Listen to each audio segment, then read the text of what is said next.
অনেকদিন আগে এক গ্রাম্য বোর্ডিং স্কুলে কিছু শিশু তাদের শিক্ষকের সাথে থাকত। তারা খুব ভোরে ঘুম থেকে উঠত, বাগানের যত্ন নিত, জ্বালানি কাঠ বয়ে আনত, শ্রেণীকক্ষ পরিষ্কার করত এবং পড়াশোনা শিখত। জীবনটা ছিল খুব সহজ, কিন্তু সেখানে শেখার অনেক কিছু ছিল। সেই শিশুদের মধ্যে ইলি নামে একটি ছেলে ছিল। ইলি ছিল খুব হাসিখুশি এবং দয়ালু, কিন্তু পড়াশোনায় সে খুব পিছিয়ে ছিল। অক্ষর পড়া, শব্দ বোঝা বা পড়া মনে রাখা তার কাছে অসম্ভব মনে হতো। সে যতই চেষ্টা করুক না কেন, কোনো কিছুই তার মাথায় ঢুকত না। শিক্ষক ইলির এই কষ্ট বুঝতে পেরে তাকে সাহায্য করার চেষ্টা করতেন। তিনি ধৈর্য ধরে বলতেন, ইলি, এভাবে চেষ্টা করো, এবং ধীরে ধীরে তাকে অক্ষরগুলো দেখাতেন। কিন্তু ইলি তবুও সব গুলিয়ে ফেলত। মাঝে মাঝে সে হতাশ হয়ে দীর্ঘশ্বাস ফেলত এবং দুহাতে মুখ ঢেকে বসে থাকত। অন্য শিশুরা তাকে নিয়ে হাসাহাসি করতে শুরু করল। তারা বলতো, তুমি খুব ধীর গতির, তুমি কোনো দিন কিছু শিখতে পারবে না। ইলি খুব লজ্জিত বোধ করত। প্রতিটি কথা তার বুকে পাথরের মতো ভারী লাগত। মাঝে মাঝে তার মনে হতো সে কোথাও লুকিয়ে পড়ে আর কোনো দিন মুখ দেখাবে না। মাস গড়িয়ে বছর চলল। ইলি দেখল তার বন্ধুরা পরের ক্লাসে উঠে যাচ্ছে, কিন্তু সে পেছনেই পড়ে আছে। তার মন ভেঙে গেল। সে ভাবল সে হয়তো কোনো দিনও শিখতে পারবে না। একদিন সন্ধ্যায় শিক্ষক তাকে একপাশে ডেকে বললেন, ইলি, আমি আমার সাধ্যমতো সব চেষ্টা করেছি।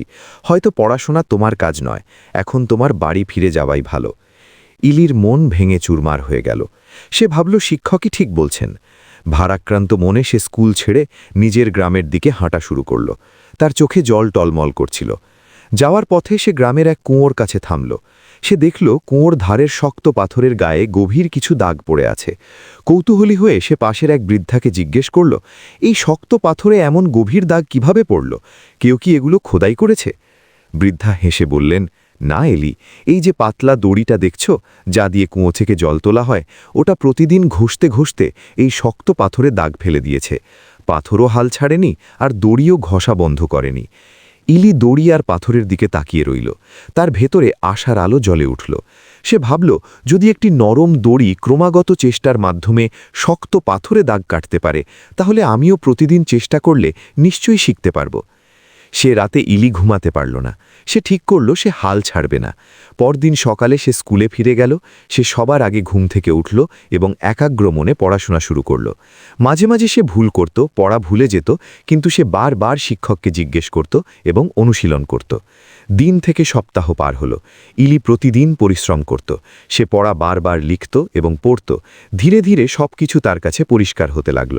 সে প্রথমে একটি শব্দ, তারপর বাক্য এবং শেষে ছোট ছোট গল্প পড়তে শিখল। তার সহপাঠীরা অবাক হয়ে তাকে দেখতে লাগল। যে ছেলেটি একসময় সব কাজে আড়াআড়ি ছিল, সে এখন অত্যন্ত মনোযোগী এবং পরিশ্রমী হয়ে উঠেছে। বছরের পর বছর কেটে গেল। ইলির কঠোর পরিশ্রমের ফল দেখা দিল। সে এখন খুব ভালোভাবে পড়তে ও লিখতে পারত এবং কঠিন সব সমস্যার সমাধান করতে পারত। যে ছেলেটিকে সবাই হাসাহাসি করত, সে এখন সবার কাছে আত্মবিশ্বাসী ও শ্রদ্ধার পাত্র হয়ে উঠল।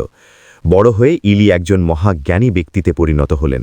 তিনি অনেক মূল্যবান বই লিখলেন এবং অন্যদের শিক্ষা দিতে শুরু করলেন। দূর দূরান্ত থেকে মানুষ তার কাছে পরামর্শ নিতে আসত। ইলি কোনোদিন সেই দড়ি আর পাথরের শিক্ষা ভোলেননি। এটি তাকে শিখিয়েছিল যে ধৈর্য, একাগ্রতা আর নিয়মিত চেষ্টা থাকলে যে কোনো কঠিন বাধাকে জয় করা সম্ভব। গল্পের শিক্ষা: পরিশ্রম করলে কোনো কিছুই অসম্ভব নয়। কাজ যতই কঠিন মনে হোক না কেন, যদি আপনি প্রতিদিন চেষ্টা চালিয়ে যান, তাহলে আপনি অবশ্যই সফল হবেন। ছোট ছোট নিয়মিত প্রচেষ্টাই জীবনে বড় পরিবর্তন নিয়ে আসে।